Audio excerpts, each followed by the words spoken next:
Good morning, everyone. I'm Yvette, the moderator for this session. Welcome to the panel discussion on securing our borders.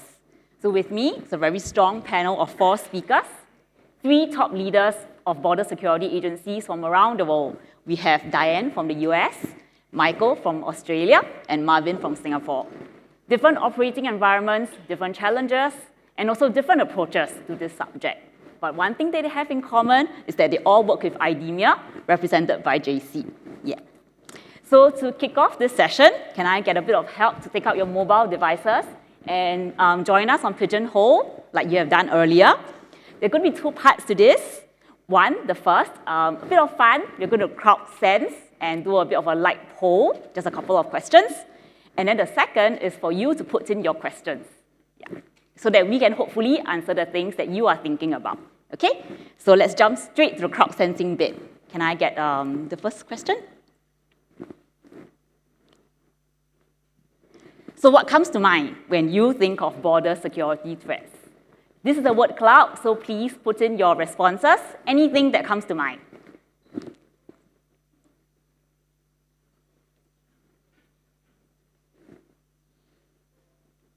I see the answers slowly streaming in.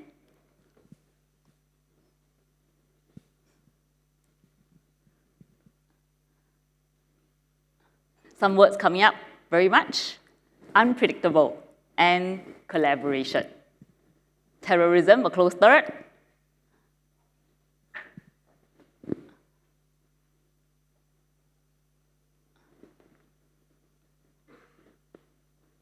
We'll just give a couple more minutes just to see what comes up the most prominently.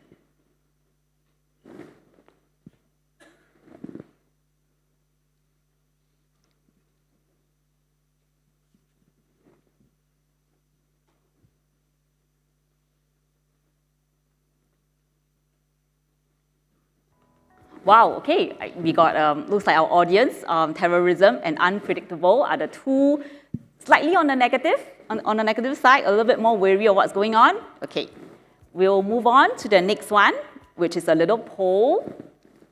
How confident are you about your country's border security? We have 3 choices. Wow.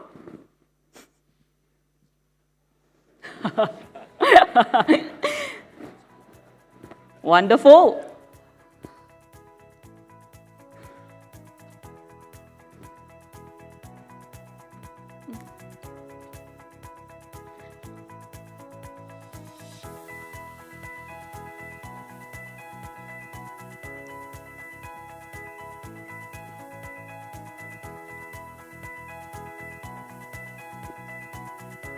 Okay, I think we have a clear winner, and that is very. Thank you for that. I think that must be that our speakers are doing a very good job. Shall we give them a round of applause to start? Okay, let's go straight into the panel discussion. We're going to get the speakers to do a bit of introduction and also to share with us their thoughts on border security threats. Ladies first. Diane, would you like to start? Thank you so much. Good morning. So grateful for the opportunity to be here with such esteemed colleagues. Thank you. I'm Diane Sabatino, the Acting Executive Assistant Commissioner for the Office of Field Operations. And what that means in U.S. Customs and Border Protection, responsible for the oversight of about 328 ports of entry, air, land, and sea, and foreign deployments in over 40 countries of about 800 people overseas. And, you know, with respect, I saw many of the terms, many popped into my head as well. But I think the most interesting one that I saw was unpredictable.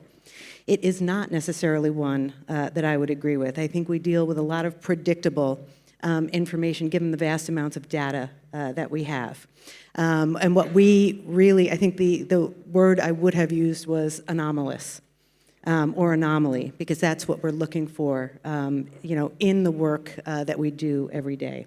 And sometimes, you know, forecasting and looking very much forward to hearing certainly from my colleagues on AI and being better at identifying those anomalies and collaborating with them moving forward in the work that we're doing as well. All right, thank you. And we'll come back to that, the part about how we can make things which seem unpredictable a little bit more predictable. Okay, Marvin, would you like to go next? Yeah, good morning, everyone. I'm Marvin. I'm the Commissioner of the Singapore Immigration and Checkpoints Authority. As I was going through those words earlier, I think one of the words that was really missing from those words are really about traveller volumes. And I say this because if you look over the last 10, 20 years, actually the core security threats that border agency has to deal with hasn't really changed that much. You are still dealing with the terrorism, the contraband, smuggling, drugs, security-sensitive items. But what has changed within the environment is really the traveller volume. I use Singapore as an example. 20 years ago, every day we were clearing about 300 over 1,000 of travellers, arrival and departure across all the checkpoints. 300,000 20 years ago. Today, we are clearing close to 500 to 600,000. The challenge for us, and I suppose for all the border control agencies around the world, is how can you, within that ever-increasing traveller volume, secure the borders of your country? And to me, I think that's the biggest challenge we are dealing with. I use a very extreme example. Let's say if you are only checking 10% and you need to find one person of interest out of that 10%, you can do a very thorough check. You can check all you want just to find that one person. But the scale of the problem changes dramatically when you have to check 10,000, 20,000, 50,000 travellers. And to me, that is actually the key questions that the border control agencies around the world will have to grapple with as we progress. And especially, if you look at some of the projection, 2024 is likely to be the year whereby traveller volume around the world will surpass pre-COVID level. So that is really the challenge that border control agencies around the world will have to grapple with. Yeah. Michael, would you like to go next? Thank you very much, Yvette, and good morning, everybody. It's a real pleasure to be here. And just building on, I was a bit surprised as well by some of the comments there. I mean, we see in Australia the border, the management of the border is part of our national security context, and conflict, climate change, geostrategic competition, and the race for technological ascendancy. That's kind of the frame for me in which we're operating. That is changing the expectations of our community and our government on what we do and how we plan for the future. Terrorism wasn't at the top of my list, actually. It's really surprising. I mean, for me, at the moment, illegal and irregular migration is one of our biggest challenges right now and will be for the lifetime of my son and my grandchildren. And things like climate change and conflict are going to exacerbate that challenge going forwards. And criminals and organised crime are involving themselves in that as a market around human misery. Our partnerships are so important, and for me in Australia, our partnerships in the South Pacific, our partnerships in ASEAN are crucial to our own security in Australia. Our security doesn't start at our own border, it starts offshore. As Marvin mentioned, trafficking in drugs, nicotine products, all of these things, of course, are what people expect us to stop. It might surprise you when I tell you that we only detect 25% of the narcotics getting into Australia. It doesn't make me feel like doing high fives, and so how do we improve that strike rate? And part of that problem is the infiltration of our ports and international supply chains by transnational serious organised crime. Globally, our supply chains have been infiltrated and they're working around us. So to Marvin's point then, volume of trade and travel, the velocity of trade and travel increasing, the risks that come with that. So we're predicting Australia a 70% increase in trade over the next 10 years. That's great. I don't want to see a 70% increase in risk coming with it, but I'm not going to be able to get more officers to deal with that problem. So enter things like AI and the technologies that sit under there. And so we are using AI right now to build for the future. And the things that are on our mind are things about it has to be people-centric. We have to bring our people along on this journey and help to design new processes and new ways of doing business so we don't just accelerate the bad ones. We have to build trust. Trust in our community, in our ability to protect data, in our leadership, in our systems, in our integrity.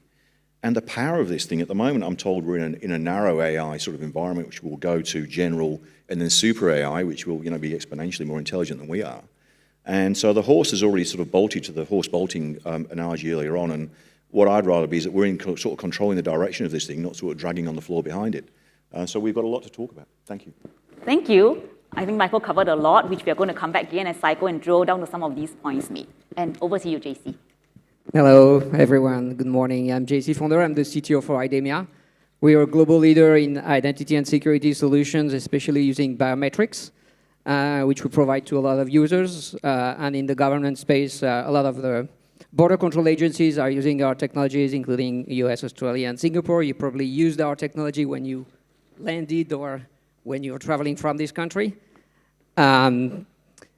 Couple of things I wanted to share with you. And as an engineer, when I'm thinking of border security, I'm thinking of what challenge or what problem are we trying to solve. We like that engineers to try to understand the problem we're trying to solve. And to me, it's frictionless security at scale. And it relates to what was said by the previous speaker, the security, and by the pigeonhole as well.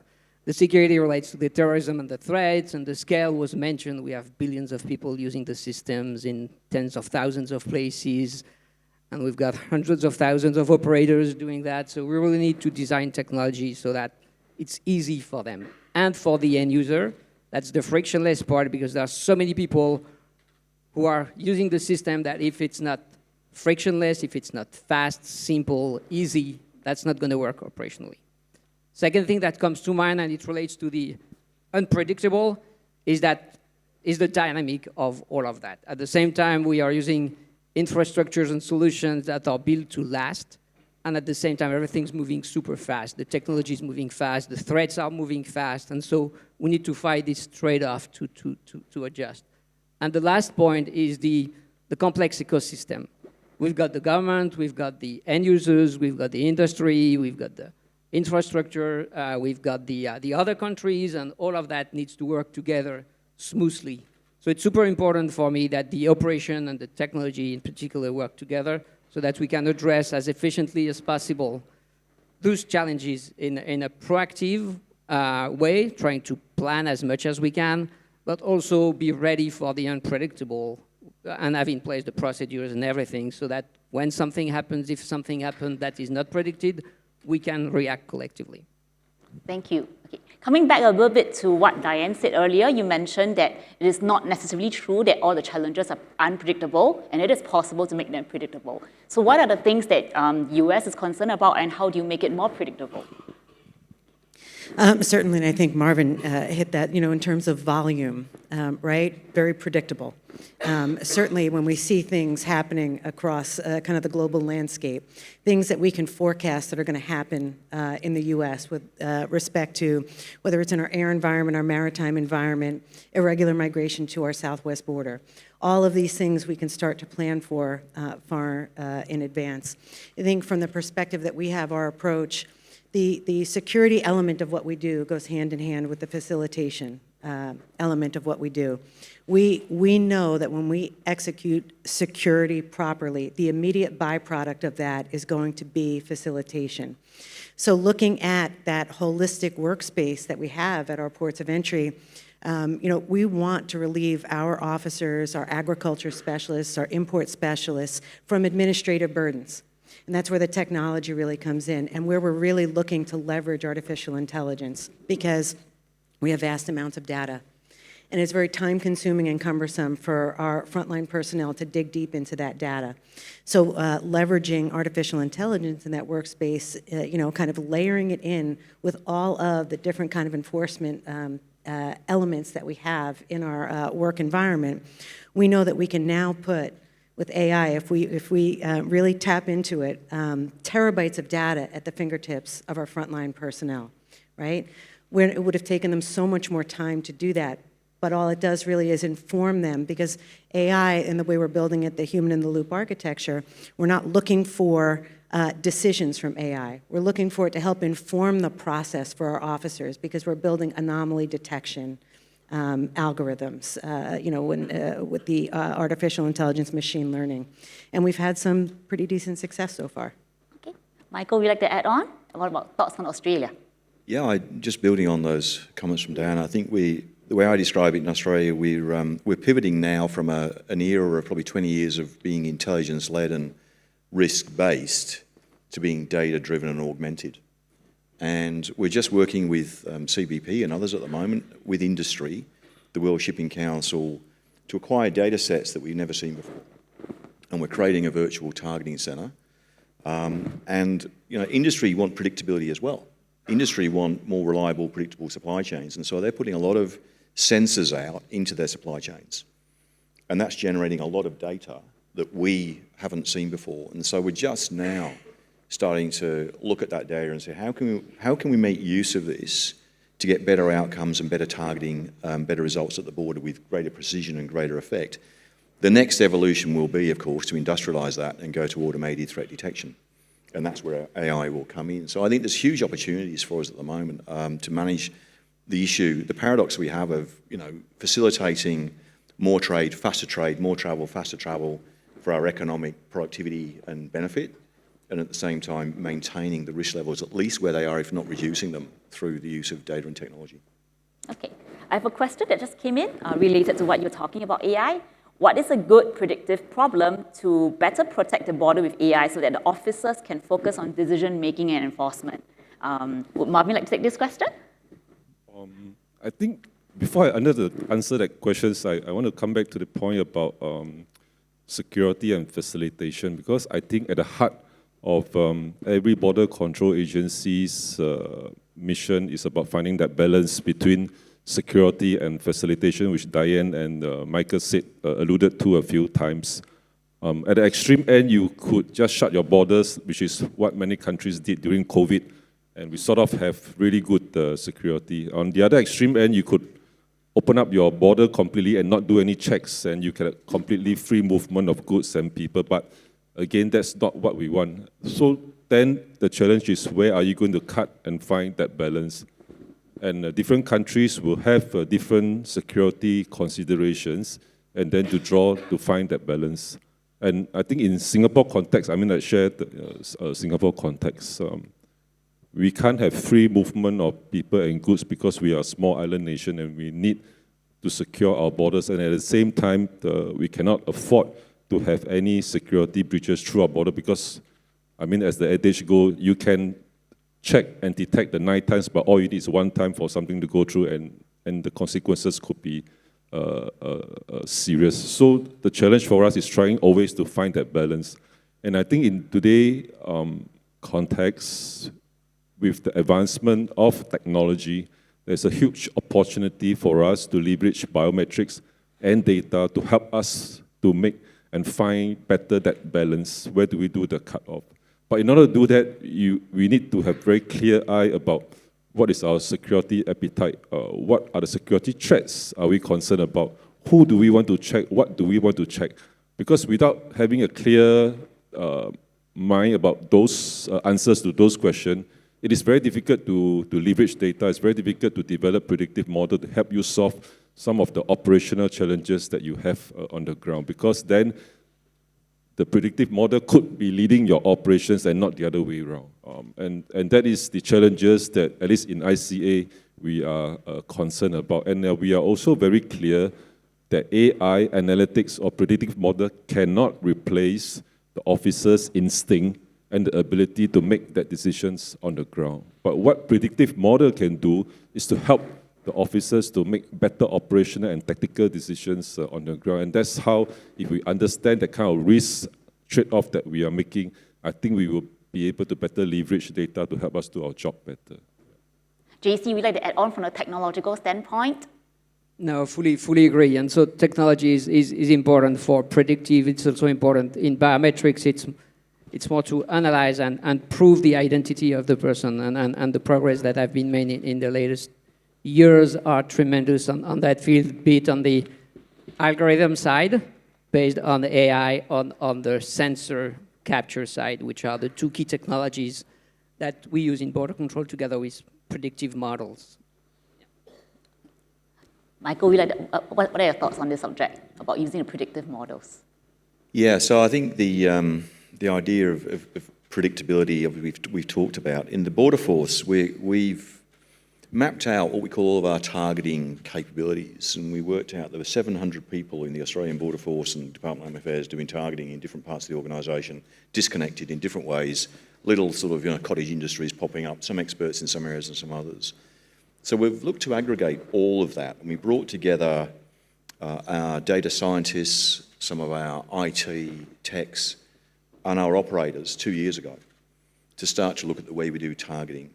And they've come up with some algorithms around machine learning, looking at containers and looking at the outcomes of our detections, post-detection analysis.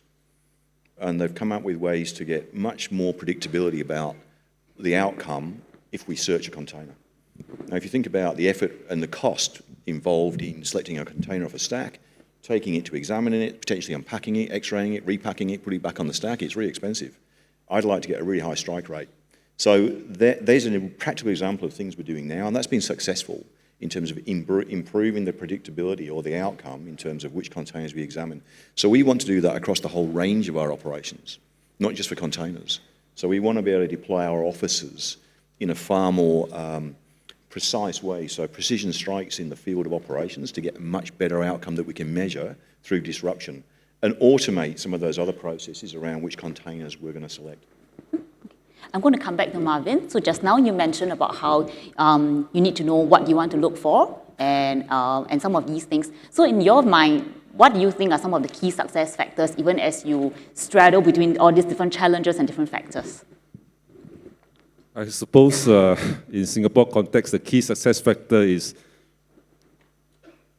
our minister said during the opening speech at this expo, Good Friday Eve, at the two-lane checkpoint, we cleared more than 500 million travelers. I suppose the key success factor for us is to be able to clear those kind of volume, yet at the same time keep Singapore safe without any security incidents. To me, that is that's really the bottom line mission that as a border control agency, that's what we are trying to do. But I would add that, on average each year, we deny entry to travelers to Singapore of about 0.019% of all the travelers that enter Singapore. That is roughly the proportion that we're looking at. And then the challenge for us is, instead of designing a border control system that check everybody in order for us to sieve out that 0.019%, can we better use data and biometrics to narrow down the people that want to check so the majority of the travelers can be cleared conveniently, smoothly? To me, that is always the key challenge that we are trying to grapple with, because we feel quite strongly that it's never about trying to choose between security and facilitation, but trying to do both well, equally well at the same time. And to me, that's the key challenge for us. How can we leverage technology to help us solve that problem? Okay, so this balance between facilitation as well as security, which could possibly impede the flow of travel and trade. This question is for Diane. From the US perspective, do you think that, especially because the top concern here is terrorism and as well as the movement of terrorist weapons, from the US perspective, do you feel that your nation leans more towards security outcomes? And in terms of? The flow of, in wanting to keep out terrorist threats. With respect to, and like our mission and U.S. Customs and Border Protection exists because of 9/11. It is our priority mission, keep bad people and bad things out of the U.S. and identify them quickly, look for emerging threats. I think, one of the most significant lessons learned from that is, especially in the counterterrorism space, going back to the 9/11 report, partnerships are absolutely critical to the work that we do. I think trying to resolve a challenge independently, which we saw in the 9/11 Commission report, right? The stovepiped information, not necessarily because of a lack or desire to share information, but just because, roles and responsibilities, we weren't matrixed the way we should have been across the U.S. government.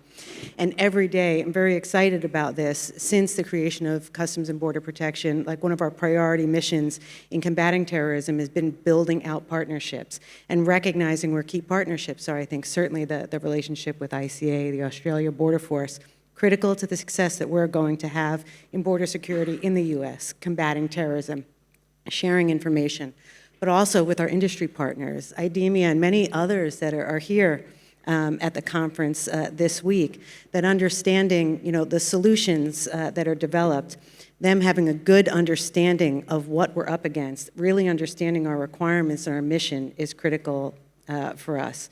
So always investing in building out those relationships, always looking for new partners, to enhance. And I think the most important element for us in the work that we do, yes, sharing our success stories is important. Sharing our lessons learned is even more important. What have we been kind of looking at in terms of emerging threats? Where did we get it right and where did we get it wrong? Right? In terms of identifying it early enough, did we pass that information to the right partners? Did we see something as white noise? It wasn't white noise. It was actually something that would have been critical for our partners to have as information. So, in trying to tackle that threat. But I'd say, for us in the U.S., fentanyl is a significant issue for us, and combating it, an ongoing challenge. We saw fentanyl many years back coming in our express consignment and international mail packages. What was very predictable was that as soon as we were going to mitigate that threat to the extent possible, we could predict that it was going to show up in another environment. What we couldn't do is forecast exactly how and when it was going to develop. And then we saw the threat emerge along the southwest border. So moving towards that threat, and very similar when we see emerging threats when it comes to the threat streams related to terrorism, identifying it is critical, engaging with all our partners, and then focusing on where we start to see it emerging, and then validating that, again, in the intelligence sharing space, working with industry on the technology solutions, and again, leveraging the data we have. And I know, again, IDEMIA, a great partner in helping us really kind of fine-tune that. So over to you, JC. So, we'd like to share with us some of the collaborations that you have had and some of the technological innovations that have been really helpful in all these issues. Yeah, so I couldn't agree more with the partnership. I want to emphasize it's super important for the design of the solution, but it's also super important after the solution is in the field so that we can monitor and react and adapt, improve the technology, improve the processes, improve maybe the regulation and the framework, understand the behavior of the people so that we can make the system more efficient. So super important all along the chain. And I wanted to share one example where we've been able to use this collaboration to improve widely on the problem. And it's a problem, and it was alluded to in Jeff Moss's presentation on the biases on facial recognition and technology. And it's true that if you don't pay attention, it was true a few years ago, the technology can be biased because you just don't have the same number of data as he mentioned in the system. But the good news is that AI is about training an algorithm, and of course there are data, but there is this model, and there are the metrics that you use to train the system. So if you just train the system to be better, then the system just gets better and may be biased. But you can train the system to be unbiased. And so if you train the system to be unbiased, you improve greatly the biases in the system. And in just a few years, we went from an emotional situation about the biases and fairness, working with the ecosystem, with the societal organizations and the public opinion, the regulation, and the governments, and all the stakeholders, the academia, of course, to define what it means to be biased, then to try to put that into some equations so that we can be able to measure it and build some metrics. And when we have some metrics, then the industry can jump in and try to improve on these metrics. And we are getting challenged because there are benchmarks out there, especially organized by NIST in the US, to measure and push us to be the best and improve the technologies. And so in just a few years, we went from we have an issue and we're not too sure what it is, and maybe it's perception, maybe it's reality, maybe it's a mix of both, to today we have a metric, can be improved, but we have something, we have measures, we have improved technologies, and it's doing that all together, taking the public opinion's feedback and all the inputs from the regulations and all the stakeholders to build something that actually works. And the more we can get into these virtual loops, I think the better off we are in the system. Thank you. Okay. We talked about prediction capabilities, about AI, and also about data. So I have a question that's related to this. For greater AI prediction capabilities, are there efforts to share data between border control agencies around the world? And how can this help to tackle issues on a global level, such as trafficking or even terrorism? Maybe Michael would like to go first, followed by Marvin. I'd touch on a couple of points, again, going back to Diane's point about terrorism, and this highlights one of the challenges we face, and also to JC's points about metrics. Passenger name records have been in existence for a couple of decades now, and passenger name records, which is of people's travel patterns around the world, were introduced as a result of 9/11, primarily. However, there are still globally privacy concerns around the use and access to that data, let alone allowing AI to use that data to get ahead of and identify threats. And so this is about trust and sharing with the public the metrics that we need to show the efficacy of that system. And we haven't built the trust around PNR, if I'm honest. We're still unable to use it, even during the pandemic, to get ahead of that. But I'll give you a more optimistic example of how we do and can use our work at the borders for good. There was an Australian traveller came into Adelaide Airport a couple of years ago, and my officers intervened with him. It was intuitive, it was an intuitive intervention, and he had some horrific child pornography on his phone. And that information was shared with our Centre for Countering Child Exploitation that the Australian Federal Police operate. That information was shared with the Philippines police, and children were actually rescued from harm as a result of that intervention at the Australian border by my officers. And I'm very proud of that, and that gives you an example of what the art of the possible is. So I think there's a lot we can do, but I'll go back to PNR, passenger name records, and the ability to share and use those sorts of data sets. We've got a long way to go to convince colleagues, communities, the public that we should have access to that data because of privacy concerns. And this is a challenge for policymakers. It's a challenge for people like me who run organisations like mine. Yeah, Yvette, I also just want to add that in terms of data sharing, we have been doing this for quite a while, and in fact, in recent years, even more. At the highest level, it's really about the access to PNR, which Michael has alluded to, and which I think increasingly, at least from where I can see, more and more border control agencies now have access to PNR, even though we may not have comprehensive access, but I think we are in a much better place than where we are, say, 5 years ago. At a technical level, it is through this kind of bilateral exchanges that we develop the trust to be able to share some of this technical data to help us to better do our border control operations on the ground. But I just also want to highlight that with more and more data, the challenge is also how can we organize the data in a meaningful manner that can help our frontline officers to make tactical decisions on the ground. Because having a lot of data can cut both ways. Either you can have too much and you cannot organize it properly and you do not know what kind of decisions do you want to make, actually doesn't really help much. In fact, I think it can even hinder the kind of operations that you're trying to do on the ground. But if we are quite clear-minded, again, I come back to my earlier point about the kind of risk trade-off and assessment that you're trying to make, then you can figure out a way to organize the data in a manner that can help ground officers to make quick tactical decisions on the ground. Yeah. Okay, I'm going to move on to another question, and this about manpower. So we talked a lot about threats, about challenges, and about how technology can help us. So let's move on to this subject of manpower.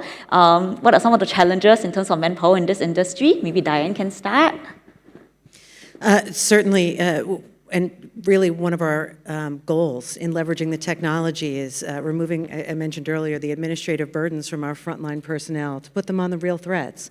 It really is a waste of man hours to be talking to individuals that are coming for very legitimate travel purposes or looking at cargo, that we have enough data, frankly, that tells us that there's no anomalies, that this is consistent with every significant shipment that we've had, that we know all of the stakeholders in the supply chain, and get them away from just validating and verifying that type of work that can be done leveraging, technology, bots, frankly, not even, artificial intelligence, really, to manipulate that data in a way that's easy and efficient for our officers to look at.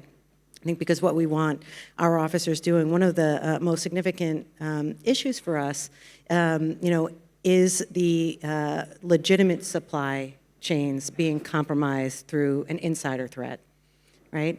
And not sure, how we're going to identify those anomalies because, that's where the information sharing is going to be critical, the threat information sharing specifically with our partners, but also knowing, the business models.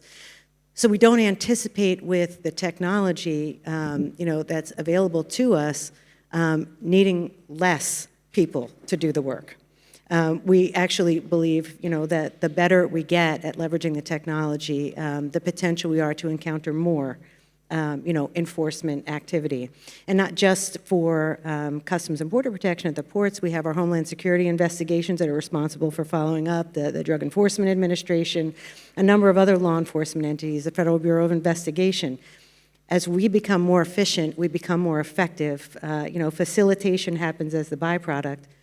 But now there's a workload that goes upstream for a number of different agencies. So making sure we're forecasting to our partners what their needs potentially could be. Even when it comes to prosecutions, our U.S. Attorney's Office.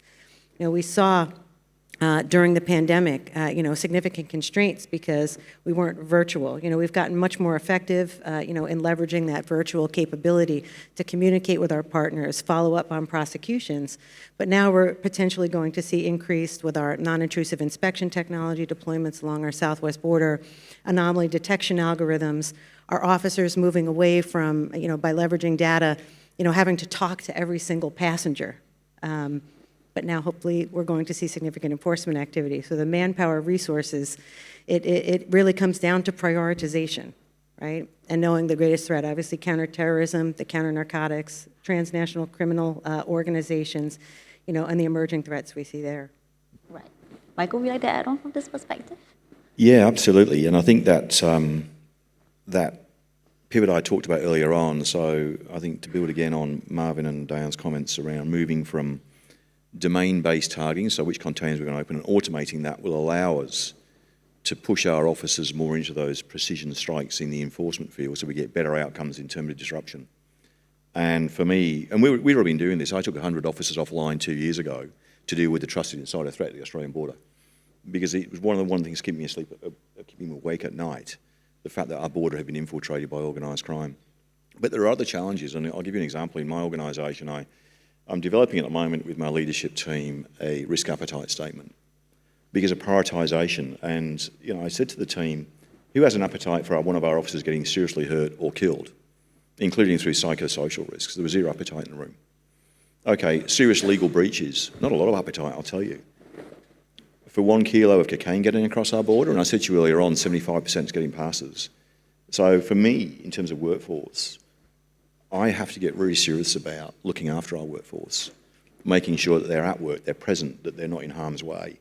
And that's the priority, actually. And let alone training our workforce and equipping them for the future that is data-driven, where we can actually augment what they do in their decision-making with data and technology and intelligence and those things. So there's a lot of other work to get through for me, as well as thinking about AI and data. There's actually the human, keeping people at the center of this. There's the human element to this, and that's looking after our people on this journey. Right, thank you. Yeah, it looks like, technology, as much as it can help us a lot, but the people certainly cannot be replaced. So from IDEMIA's perspective, how does technology help us in this regard? Just to be able to better train our people?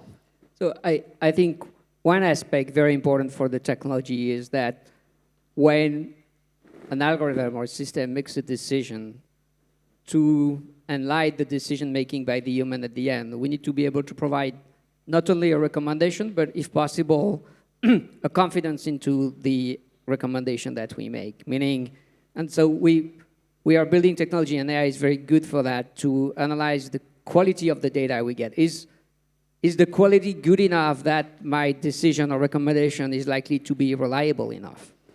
Is what's happening in my system, have I trained my system on similar data, and am I confident and comfortable in the fact that the recommendation I make is solid? So passing a confidence and quality together with the recommendation, I think in the prediction well, is super important, is this human in the loop to help for prioritization, to help for right decision making. And this is clearly where the tech can help. Right. Okay. Coming back to you, Marvin, about manpower challenges. So how do you see the profile evolve over time? Yvette, actually, manpower is one of the key reasons why ICA decided to embark on this new clearance concept 5 years ago, because we we take a look at the next 5, 10, 15 years, the demand on us, by 2026, we're supposed to operationalize the RTS, the mass rapid transport link between Singapore and JB. RTS alone, we are looking at close to 10,000 travelers per direction per hour. That's the kind of parameter we're looking at. And then I shared earlier, over the last 20 years, the number of travelers we cleared every day almost doubled from 300,000 20 years ago to today about 500,000 to 600,000. And looking at the trajectory in the next 10, 20 years, there's only one direction, and which is up. But I just don't see how manpower-wise we will be able to catch up or even double our workforce in the next 5, 10, 15 years because there's just not enough labor to go around. And then the question then comes, having figured out, trying to find the balance between security and facilitation, how should we organize our workforce to deliver that mission? And to me, that is the key challenge for us. Traditionally, for many border control agencies, we rely on manual counters. 1 officers, 1 counter. If you run 4 shifts, you need 4 officers to man 1 counter 24/7 a day.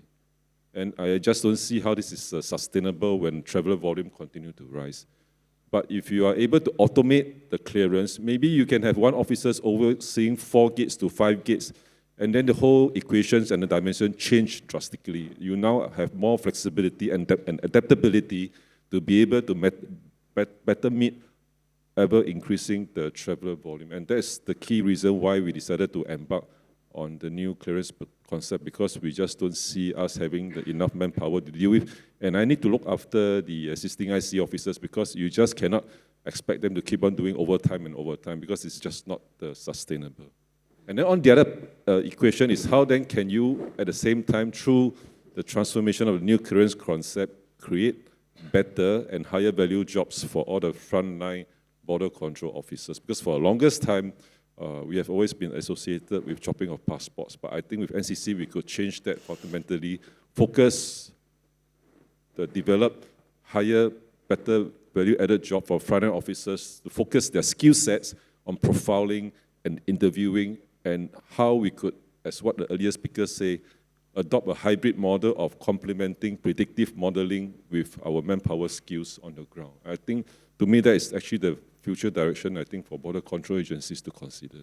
Okay, thank you. Yeah, I mean, we talk, actually in the last 5 to 10 years, I mean, many of us here travel, you will realize that the concept has changed very much. In the past, we would certainly meet somebody who would, chop that date on a passport, but now many times we don't even have that anymore. So, I mean, that's something that I think many of us do enjoy and look forward to, but just wondering behind the scenes, what are some of the challenges? And also coming back to actually what Diane said earlier, that sometimes you get it right, sometimes you don't. Maybe Diane want to elaborate on this, some things that we have gotten right and not gotten right? No, I think anytime in developing a new system, right, the challenge is stop developing a solution until you really know what the problem is. Really, and that is, investing in really building out strong requirements, before we get to the answer. We have transitioned significantly over the last several years. We're not looking for off-the-shelf products. We want products that are tailored to the work that we do, that we're not backing our requirements into something that's available out there. I think with our anomaly detection algorithms that we're building for our non-intrusive inspection technology along the southwest border, even kind of looking at the concept of how we were building out our requirements was, an investment of time to do that. We're not necessarily looking for the narcotics concealment, right? And that's where we kind of started talking about how we were going to identify, anomalies. We're looking at what's normal and then what's going to stand out, right? Which got us to, we have to find the anomaly. We don't have to determine, with the algorithms what the anomaly is. That's what our officers, are there for. I think, but we had to go down that path, really, to get to that point where we realized how to, really outline, with the industry partners that we're working with, in building out those algorithms, what specifically we needed. It sounds very simple. It wasn't as simple a process, as we initially envisioned. So it took some time to get there. I think certainly we have an incredible team of professionals in our Office of Information and Technology in CBP, and grateful that they don't work out in the industry, that they work with us in CBP, because they really are, cutting edge leaders. And I also think what is really important, and I mentioned earlier, the partnership. Look, border security is economic prosperity for us, it's national security, but it's also international security. And we have a lot to learn from our international partners, and grateful for the opportunity to visit Woodlands just the other day, because some tremendous vision, in how to enhance that security, ensure the facilitation aspects of it. So again, sharing these ideas, is what's going to be critical. I don't know that we always did that so well.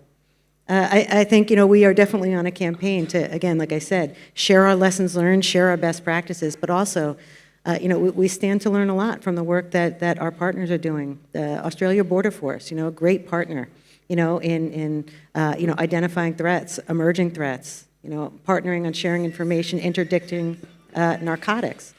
We could not do it without them. Right, okay. Coming to you, JC. So, you are a very valuable partner in all these border security agencies and helping to roll out different technologies and solutions, right? So even as you go through the different contexts and challenges, how do you, help to fulfill the requirements that each and every different border security agency want to look at? And sometimes it's not even something that you know right now, because something that you are looking for the future. It's very true, and so we work, as I said, we work closely on designing the system, adapting it to the requirement for sure.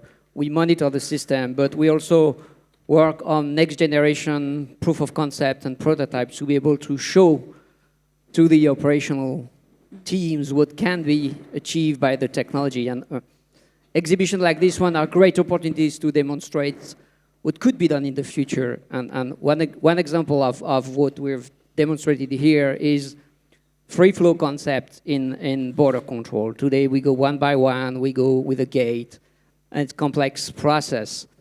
The technology is getting ready now to be able to screen multiple people at the same time and make sure we screen everyone and we can make decisions. And so that's the kind of idea or concept that could seem a dream. It will take some years to be out there because there are some operational issues to solve. How do you manage the crowd? How do you train the people? How do you modify the processes? But the technology is getting there and is ready from a technology perspective. And so that's our way to contribute to what could be done, either answering to some requirement or to show ideas we have from the technology, what we think could be done. And it's this dialogue and piloting and proof of concept that will make a success at the end. Right, thank you. Okay. Moving on to another subject about passportless travel. So in Singapore, just a couple of weeks ago, we rolled out the ability to use just to scan a QR code at our land checkpoints. Marvin, what do you think in the future? Will we ever be looking at passportless travel? I personally, for me, I still feel that the biggest operational value from us is to move from manual counter to automated gates, because that is what gives us the highest operational mileage in terms of our manpower deployment. I think the next steps we hope to be able to operationalize at Changi Airport by the second half of this year is passportless clearance for all the departing travelers, as well as for arrival for all residents that are known travelers. But I think the holy grail for border clearance as of now is really about the breeze-through clearance, the ability to be able to walk through without passport and without being stopped by any gates. I think we are still quite some far away from that, because I think the one problem that we will need to solve is how are you going to then stop the people whom you want to stop while everybody is moving. Maybe IDEMIA can find a solution to that. I think that will really No change. pressure. Yeah, that will really change how border clearance is being done around the world. But I think as of today, we still haven't wrapped our mind around it and figure out how to achieve that. Please go ahead. No, but passportless is a great point, because when looking at border crossing, it's obvious that scanning the passport is a friction point. For the user, it's a friction point for the whole chain, and many of the disruptions or small incidents that are coming from there. So getting away from that is super important. So among the solutions, we can go digital passport, I think, is the first step, because then you don't have to turn the wrong page, and it's a lot simpler to scan a QR code or to go with a mobile app. And so it's one first step to removing this friction between the user and the border crossing. The next step, of course, is completely passportless, and it needs to rely on strong biometrics, because that's the only way you have to link the credential of the person that you need to collect previously on who they are, what rights they have, what profile they have, do they have the right to travel, to go into the country. And the person that's sitting in front of you, who is pretending to be someone, you need to be sure before giving the access that it is the right person. You don't have the passport anymore as a proof of identity. And so super important for that. So the key is to use strong biometrics, I would say, and typically Singapore is looking at iris, and iris is one of those technology that is super strong to discriminate between people and to recognize very accurately one person. So it's the perfect technology to reach passportless travel, for sure. You can use others, fingerprint strong as well, facials as well, if you can narrow down the number of people with a flight population or systems like that, but iris is definitely a super strong technology. Right. So Michael, where is Australia on this journey? Yeah, going back to Marvin's point, we're building a brand new airport in Western Sydney in Australia. Simon Hickey's the CEO. I first met with Simon virtually during the pandemic. I was wearing my uniform and I could see his shoulders go down, and he thought he was going to get a lecture about the Customs Act. But we talked about what travel could look like, and it could look like a passenger arrives into Australia or already immigration cleared biometrically. They could, in theory, then go straight to a baggage carousel, get their bag, and walk out the back of the hall and get straight onto a domestic flight, leave, and their bag would go straight onto a domestic flight. So we then started to talk about the problem sets, and to Marvin's point, I said to Simon, so at the back of the hall, what, we're going to have a net drop down from the ceiling or the floor opens or something when we need to intervene with a passenger. So we're working on those problems now. But in every country it's different. In Australia and New Zealand, biosecurity is a big deal. We need to know what's inside that bag. So the biometric gets us so far in terms of seamless travel. I then need to be able to connect with my colleagues in the Department of Agriculture, the passengers to the bag, and to have an assurance that inside that bag there's nothing that's going to cause our agricultural sector any harm. Moreover, from a transport security point of view, we need to know there's no explosives in that bag before it goes onto a domestic flight. So these problems are not insurmountable, but I think that we've come a long way with biometrics. I think we have a long way to go in terms of what's inside that bag and an assurance that the bag itself, whether it be checked bag or cabin bag, can be pre-cleared as well. Right, okay. Just a little request at some point, if there's going to be passportless travel, to remember even young families as well. I find that, I don't know the experience here, but I find that for myself, whenever we talk about automated clearance and breeze-through clearance, a lot of times the poor families with young children have to go to the counters again.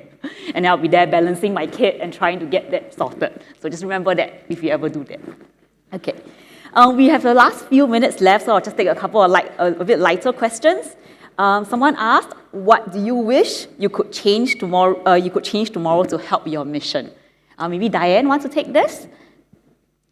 I think in support of our mission, I think we strive to communicate effectively with the traveling public, with our industry stakeholders. And getting that messaging right is absolutely critical, I think, to Michael's point earlier with public trust. I think, and again, this is where partnerships, are critical, in making sure that messaging lands with, our congressional leadership that's making decisions about appropriations and investments that we're going to make, in new technology. I think that building a coalition of the willing, certainly between industry and foreign partners, I think we have to work continually towards that, not just to build it, but also to maintain it and ensure sustainability in those partnerships. Those are things I think you just have to continually work on. Right. And Marvin, would you like to add on to that? What will you change tomorrow to help your ICA's mission? Actually, personally, for me, it's not so much of what we can change tomorrow. I mean, we have put in place multi-year transformation plan. I will hope that we will be able to see through and execute them so that we will be in a much better position to meet the demands on us, whether it's RTS or the Terminal 5 at Changi by 2035 in the next 5 to 10 years' time. Okay. Yeah. We talked quite a bit about collaboration with industry and the government. So, JC, how do you think the government can work even more closely with the industry? So I believe alignment of all the stakeholders is really the critical point. We talked about partnership between the government and the industry. I think the buy-in from the end user is also super important. We touched a little bit on that during the discussion. We need to have the trust of the users into the system. Trust that their data will be managed safely, and the definition of safely might differ between the regions, and that's where the regulations are important, and all the notions of responsible AI, I think, and trusted AI are critical to get the general public trust into the system, into the data sharing. And I think there's a lot of things that we are doing and that we can do to educate and bring the awareness and acculturate the people on those topics and on AI in general. And I think it's a super important task. Right.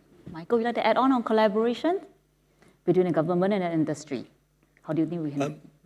I think we're doing pretty well, I've got to say. I've got a customs advisory board that I established before the pandemic.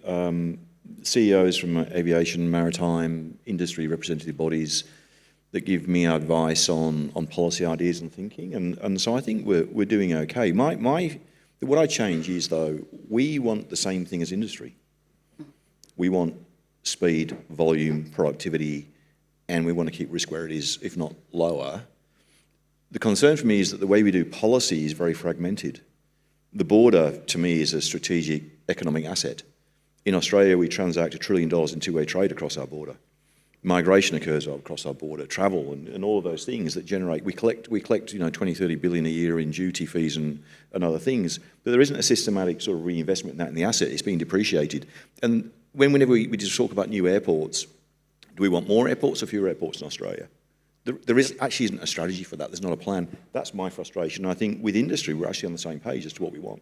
So I think we've got to work more closely, and I think we've got to be better at finding the right words to persuade, in Australia at least, the political class and probably the community about what the benefits are of looking at the border more systematically as a system rather than as component parts. Mm-hmm. Thank you. We're coming to the end of the panel discussion. I will just round up, and we had quite a few different subjects. I'll round up with a few T's just to help us to recap. We talked about threats, border security threats, known, unknown, predictable, and unpredictable. But of course, with the help of technologies, many of these things can be predicted and also looked into well ahead of time. And of course, at the end of it all these things are really meant to help us to facilitate travel and trade. And we talked extensively about how do we balance between security outcomes as well as the flow of trade and travel. And if we have done our job well, and the byproduct would certainly be facilitated and a good flow of travel and trade. And a very important point that came out as well is trust. Trust between the people and our security agencies, that when they travel, they know that they have the peace of mind, that they can travel safely, and also certainly trust between the industry and the government as well as even between the governments. So I hope that left you with enough thought on this subject, and with that, we'll come to a close for this panel discussion. Thank you for being a wonderful audience, and thank you to our speakers as well.